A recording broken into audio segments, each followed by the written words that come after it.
Hi, my name is Andrew Weltchek. I'm a partner at the law firm of Cohen, Hockman, and Allen.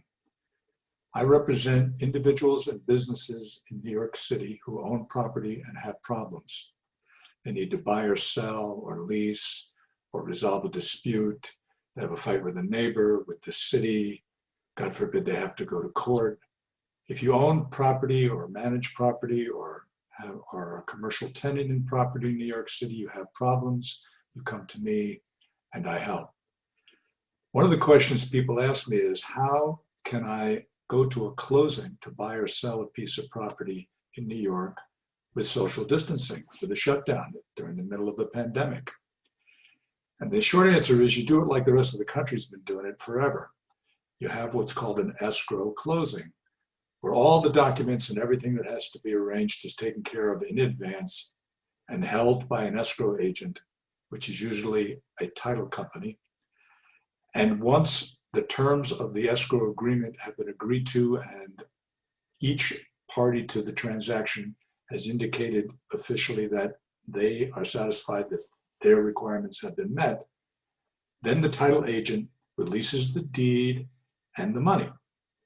When you buy or sell a property, you're going to give a deed to the title for the property and you're going to receive money.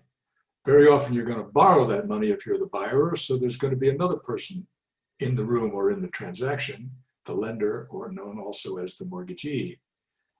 And both the mortgagee, lender, and the buyer are going to want yet a fourth character, which is the title company, not just as the escrow agent, but to provide insurance that covers the risk that the seller somehow or another doesn't have full, clean title to the property. There's some claim or lien or other problem with the property out there that the buyer doesn't want any part of.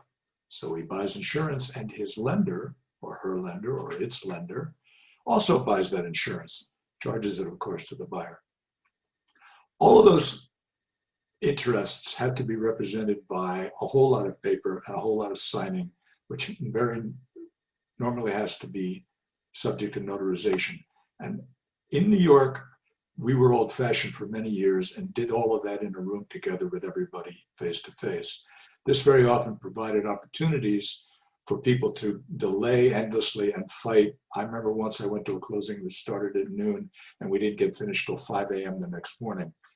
When you do it remotely, like most people do in the rest of the country, including the Garden State, New Jersey, where I live, you don't have that. You do all of that clearance, all of that careful due diligence ahead of time, and all that happens on the closing date is the title company assures everybody that everything's been taken care of properly. Everybody signs off on that electronically, so to speak, and then you complete the closing.